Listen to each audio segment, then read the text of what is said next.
For the purposes of this essay, I would like to introduce a small allegory that sums up what this essay is going to be about, but more importantly, sums up the majority of people's problems with social media in general. During the first opening minutes of South Park Season 18, Episode 9, Gal goes home with a copy of Call of Duty that he wishes to play with his brother. However, when he asks his brother Ike to play with him, he merely responds with meh, and would simply rather watch PewDiePie playing Call of Duty. This moment would resonate with many parents and older siblings, as it fully encapsulates the idea that YouTube-based entertainment prioritizes people's reactions, comments, and opinions about topics, rather than properly engaging with such topics themselves. Immediately after this episode aired, the philosophy of reaction to entertainment replacing actual entertainment had been applied to almost every area of YouTube by internet critics. YouTube's biggest export is movie, game, and TV show reviews. What was originally meant to be a source for the public to select quality entertainment from a very saturated cinema has evolved into a medium where not only the individuals may vent their own personal opinions about specific topics, but something that casual YouTuber watcher can use as entertainment about films they more often than not have no interest in watching. There's actually a large majority of people who watch these kinds of videos and just don't watch movies in general. Furthermore, these kinds of people tend to watch these videos in great succession, and so this preference is not out of time to restrictions, inferring that these people do have time to actually go see real movies that have talented writers, directors, and staff to support them, instead of one person standing in front of a green screen and spilling out their biased opinions. This begs the question, why do people actively prefer this kind of short-term, subjective content when there is obviously better made, longer, and more emotionally rewarding content out there? This essay intends to identify what YouTube has to offer to the general public, how it delivers its content, how this affects how we consume media as a society, or whether this medium is potentially unhealthy. I would also be referring back to other services such as TikTok and the current similar climate to reinforce my points.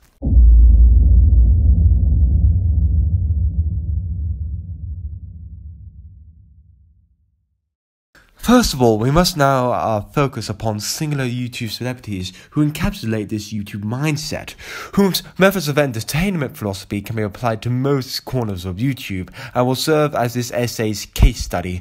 My example, of course, is Doug Walker from Channel Awesome, or more formally known as the Nostalgia Critic. Essentially, Doug Walker's content of him reviewing nostalgic movies and products scene by scene and making jokes about them. However, 50% of his comedy is reference humor, a technique where the comedian draws comedy by making a comparison between two things. This kind of comedy is best seen when he reviews children's products such as the John and Terry movies, the advances of Elmo and Grouchland, The Grinch, The Iron Giant, and all those Disney live-action remake reviews. The comedy derives from making something that is supposedly colourful, innocent, and kid-friendly to a more inappropriate, dark, and controversial context. For example, when Doug unnecessarily censors certain words, objects in Elmo and The Grinch, he will also infer that characters have done morally disgusting acts, like in the Tom and Jerry movies, and most notably by linking these kids' films to much darker stories, which is present when he edits the live-action Scooby-Doo poster to make Scooby himself look more like a serial killer. This process of making something kid-friendly that is widely beloved by a lot of people and turning into a more crude version of itself for comedy is present throughout all of YouTube.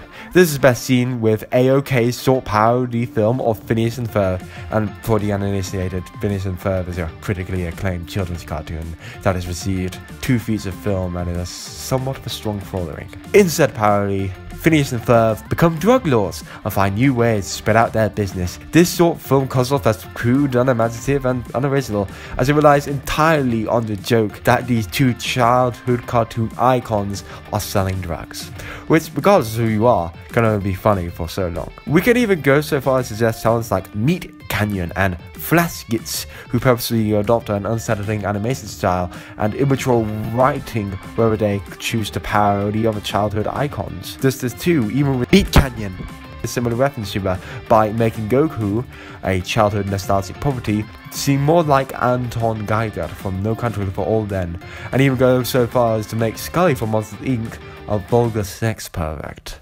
Furthermore, Flash Kids was adopted the style of a traditional stop-motion Christmas special, which many families watch during Christmas. Instead, animation, the innocent and well-natured animation style is thus posed with Santa deciding whether he should euthanize a physically disabled Rudolph. Furthermore, I would like to point out the phenomenon in YouTube known as YTPs, or YouTube poops.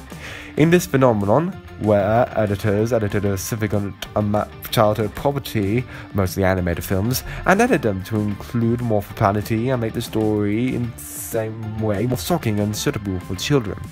This phenomenon is much more popular than some people may think, and for some are the sole reason why they watch YouTube. The most popular one being to date is the Shrekkening, a 23-minute epilogue where the majority of the video features Shrek swearing, doing sexually inappropriate things, and committing cannibalism. This video, along with its many variations and sequels, has around 2 million views.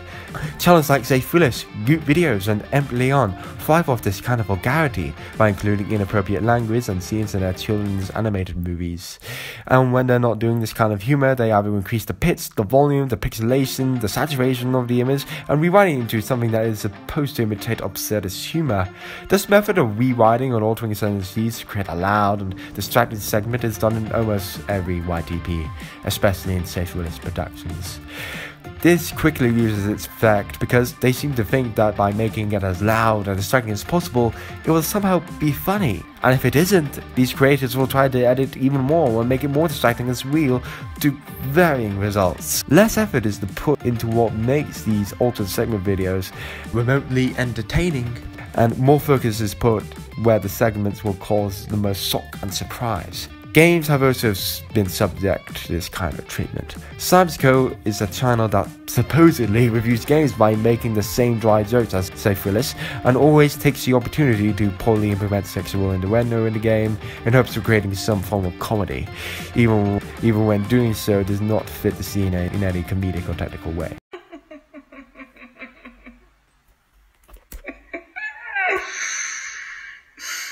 It should be pointed out that children, YouTube's main demographic, far more likely to watch this kind of content that YouTube serves over anything that may invite intellectual discussion or intellectual growth for that matter. Some are even enraged at this fact, as there is content out there that many young adults and even younger children may find to be much better and much more rewarding.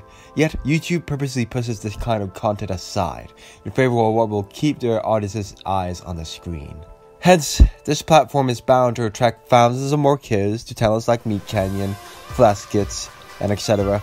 And essentially just accept the dated reference humor, the vulgarity, the sheer unoriginality as entertainment. They'll shy away from new or challenging content and media in general, only accepting art that is essentially a rehashed version of what they have already seen. And because it's so familiar, they'll dismiss the idea of what they're watching as being media trash, and whether a guardian or an intelligent friend points out the sheer pointlessness of what they're watching, they'll simply reply with the average "okay boomer" or "okay grandpa," stating that the older and wiser generation's attitude are outdated and belong in another time, without expressing why they're dated or even presenting new attitudes to replace their supposedly outdated ones. They'll use YouTube's rehashed vulgar content to embrace actual anti-intellectualism or even outgrow it when they reach their 20s. In short, they'd rather just watch PewDiePie and make a few anti-Semitic jokes while playing Call of Duty than actually playing Call of Duty with an older brother.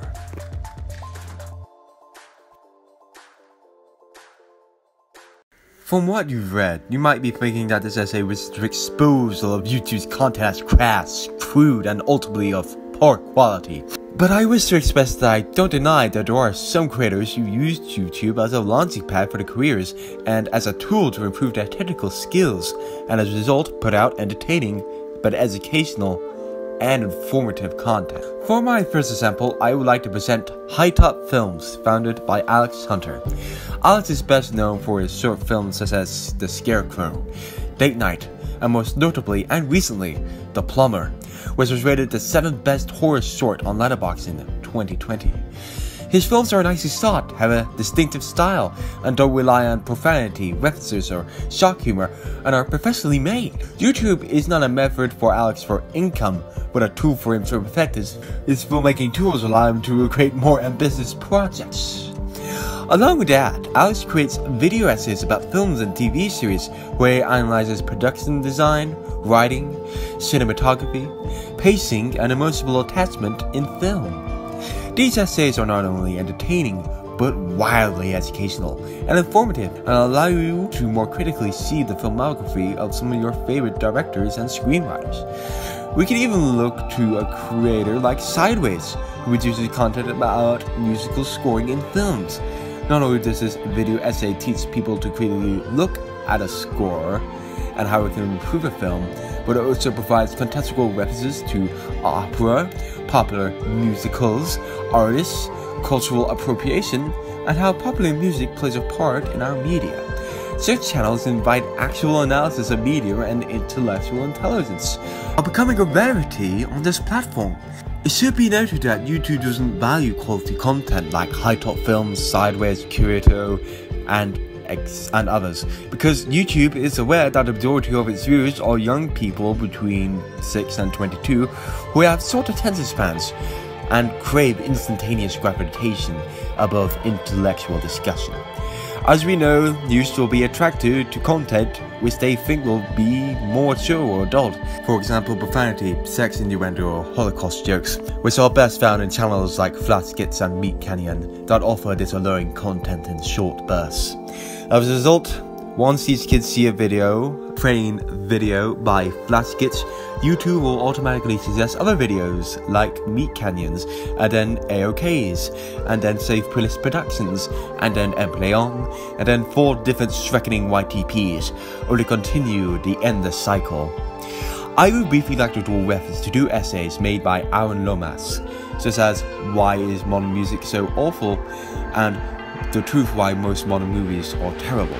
He mentions that both medias recycle certain elements, whether that be familiar beats, voices, rhythms, plots, themes, ideas, and lines in order to strike a nostalgic or familiar audience. It's a fact that people are much more accepting of properties with familiar elements, which they already know they would like, rather than something completely new. This mindset more than applies to YouTube, as it's a platform that aims to throw as many similar videos as possible to the viewer, so they will not get bored by an overly long or unrelated video. This is affected by the fact of viewer circulation. High Top Films has only 284,000 subscribers, and Sideways only has 762,000 subscribers.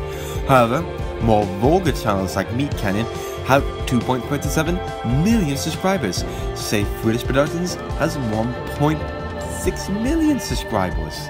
Science School has 2.28 million subscribers, and Flat Skits has 2.45 million subscribers. From these statistics, it's clear that YouTube doesn't care about quality content circulating on their system, instead focusing on content that may act as a small distraction and will grab the audience's attention, whether that be through its vulgarity, profanity, or grotesqueness.